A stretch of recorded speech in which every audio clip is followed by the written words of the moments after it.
जसं पिरियड्स आहे किंवा पिरियड्सच्या रिलेटेड जे काही सिंड्रोम्स आहेत त्याच्याबद्दल तर आपण बोलतोय, पण स्त्रीच्या प्रत्येकाच्या आयुष्यामध्ये एक टप्पा असतो तो म्हणजे मेनोपॉजचा असतो. सो जेव्हा पेरीमेनोपॉज चालू होतो किंवा ती फेज असते तेव्हा सुद्धा अशा प्रकारे जेव्हा केसामध्ये म्हणजे दिसून येतं की केस गळत आहेत किंवा काय, सो त्याच्यावरती काय उपाय, जसं तुम्ही म्हणालात की हे सगळं हार्मोन्सचा हा खेळ आहे, मग त्याच्यासाठी एक आपण स्पेसिफिक काही डाएटमध्ये वाढवलं पाहिजे का, कमी केलं पाहिजे का? पेरीमेनोपॉज म्हणजे एक्झॅक्टली काय होतं जर सायंटिफिकली आपण बघितलं तर इस्ट्रोजनची मात्रा जी असते ती कमी कमी कमी व्हायला लागते. हा म्हणजे पेरीमेनोपॉज, आपण मेनोपॉज जर 50ला म्हटलं तर पेरीमेनोपॉज 40ला सुरुवात होते. बरोबर. ओके. आणि हे इस्ट्रोजन एकदम काय फटकन एका झटक्यात कमी होत नाही, ते हळू हळू हळू वर्षानुवर्ष कमी होत जातं. जेव्हा ते इस्ट्रोजन कमी व्हायला लागतं तेव्हा तुमच्या बॉडीशी, आता इस्ट्रोजननं नुसतं आपल्या पिरियड्स येण्यापुरती मदत करते का, तर नाही. इस्ट्रोजन आपलं कोलेस्ट्रॉल मेटाबॉलिझम जे असतं त्याच्यामध्ये रोल प्ले करतं, आपल्या कॅल्शियम मेटाबॉलिझममध्ये रोल प्ले, म्हणजे आपलं बोन स्ट्रॉंग व्हायचं कारण इस्ट्रोजन असतं महिलांमध्ये. तर जेव्हा तुमची इस्ट्रोजनची मात्रा कमी व्हायला लागते, इनफॅक्ट तुमचं इन्सुलिनचं जे बॅलन्स असतं ना ते पण इस्ट्रोजनमुळे होतं. हां. आणि थोडंसं 40शी नंतर मेनोपॉज किंवा पेरीमेनोपॉज ही जी फेज आहे ना त्याच्यामध्ये थोडीशी इन्सुलिनचं इम्बॅलन्स सुरू व्हायला लागतं, फॅट ॲक्युम्युलेशन वाढायला लागतं आणि इस्ट्रोजनची मात्रा हळूहळू कमी व्हायला लागल्यामुळे केस गळती हे एक त्याचं मुख्य सिम्पटम दिसू शकतं आपल्याला. तर ते कमी करण्यासाठी आपल्या आहारामध्ये ना फायटो इस्ट्रोजन्स नावाचा एक प्रकार असतो. म्हणजे काय, आहारामध्ये इस्ट्रोजनच्या सारखे रोल प्ले करणारे काय काय घटक आहेत. तर ते कशात असतात, छोल्यामध्ये असतात. अच्छा. ओके. मग अनेकदा आपल्या सनफ्लावर सीड्समध्ये असतात, फ्लॅक्स सीड्समध्ये असतात, म्हणजे आपली जवस जे आहे त्याच्यामध्ये आहे, किंवा कडधान्य आपण जे खातो त्याच्यामध्ये आहे. तर महिलेनी हे आपल्या डाएटमध्ये जरूर इन्क्लूड केलंच पाहिजे. तर ते काय करू शकतात, सकाळी उठल्यावरती 1-2 चमचे असे मिक्स सीड्स खाऊ शकतात. मग त्याच्यानंतर कुठेतरी आठवड्यातनं 2दा किंवा 3दा किंवा मी तर म्हणीन रोज का नाही, एक एवढ्या वाटीभर जरी तुम्ही छोले खाल्लेत तर काय प्रॉब्लेम आहे. सोया पण एक आहे सोर्स जो ज्याच्यामुळे फायटो इस्ट्रोजन्स मिळतात, पण थोडंसं त्याचे मिक्स रिव्ह्यूज आहेत. सो म्हणून मग मी अगदी तो काही मेजर सोर्स कन्सिडर करत नाही. पण कडधान्य झाले, डाळी झाल्या, याचं महत्त्व ना पेरीमेनोपॉजमध्ये खूप जास्ती आहे. तर आता असं म्हणतात की डाळीमध्ये काय प्रोटीन मिळतं, पण नुसतं प्रोटीनसाठी डाळी तुम्ही नाही खायच्या आहेत. बाकीचे ज्या गोष्टी तुम्हाला मिळतात, सोल्युबल फायबर्स मिळतात, ज्याच्यामुळे तुमचे कोलेस्ट्रॉल कमी व्हायची मदत होते, इनसोल्युबल फायबर ज्याच्यामुळे तुमचा कोठा साफ होतो, मग हे असं मी जसं म्हणाले फायटो इस्ट्रोजन्स हे तुम्हाला ऑटोमॅटिकली मिळून जातात आणि हे आपल्या आहारामध्ये कित्येक वर्ष आपण कन्झ्युम करतोय.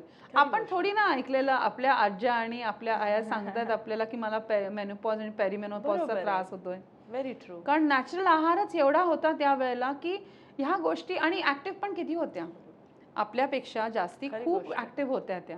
आपण खूप सेडेंटरी लाईफस्टाईल, म्हणजे आपल्याला मेहनत करून एक्सरसाइज करायला लागतं, म्हणजे लक्षात ठेवून एक्सरसाइज करायला लागतोय, जे पूर्वी एवढं होत नव्हतं. तर तो जो फरक आहे तो लक्षात घेऊन ऍक्टिव्ह लाईफस्टाईल ठेवायची, सकस आहार 80% तरी वेळा फॉलो करायचं आणि 20% एन्जॉय करायचं. कारण मला असं वाटतं सोशल लाईफ जितकं तुमचं जास्ती चांगलं असेल तितकं तुम्ही हेल्दी सुद्धा राहता. Very true. आणि इंडियामध्ये socialising is equal to food, so ते आपण इग्नोर नाही करू शकत. सो 20% एन्जॉय करा, एखादा शनिवार एन्जॉय करा, पण पूर्ण आठवडा मग तुम्ही थोडंसं कुठेतरी शिस्त ठेवायचा प्रयत्न करा, म्हणजे तुम्हाला तो शनिवार अगदी मनसोक्त एन्जॉय करता येईल.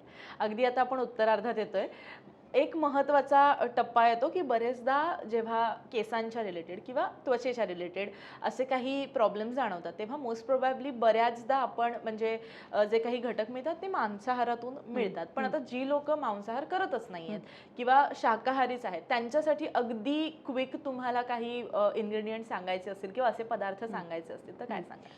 तर B12 हे एक आय थिंक मेजर विटॅमिन आहे जे लोकांना वाटतं की फक्त नॉन व्हेजिटेरियन लोकांनाच मिळतं.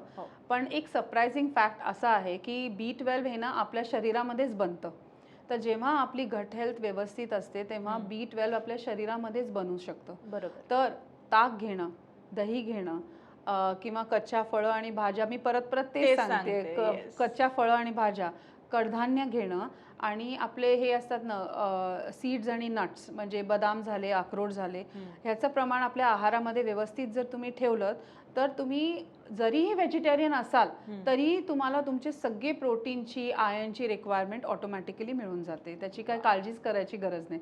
आणि एक नुसका जाता जाता सगळ्यांना, आपलं जेवण झालं ना की एक ग्लास घ्यायचा पाण्याचा, एक ग्लास, त्याच्यामध्ये लिंबू पिळायचं आणि ते पिऊन टाकायचं.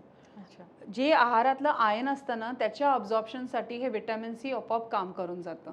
सो वेगळं काय तुम्हाला घ्यायचीच गरज नाहीये.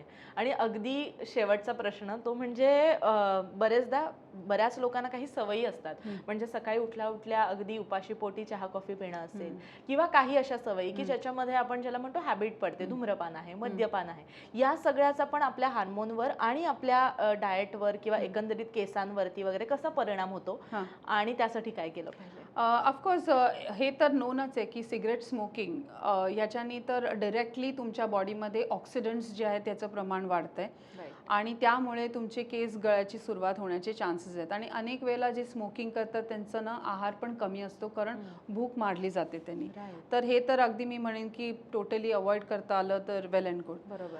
ॲज फार ॲज चहा आणि कॉफी, तर चहा आणि कॉफी मग जर तुम्ही सकाळी फर्स्ट थिंग घेतलं तर तुमचं ऑलरेडी कॉर्टिझॉल लेवल थोडेसे हाय असतात उठल्या उठल्या. चहा कॉफीनी अजून ते वाढायला लागतात, परत तुमचे स्ट्रेस लेवल्स तुम्ही वाढवायला लागतात आणि परत तीच सायकल व्हायला लागते.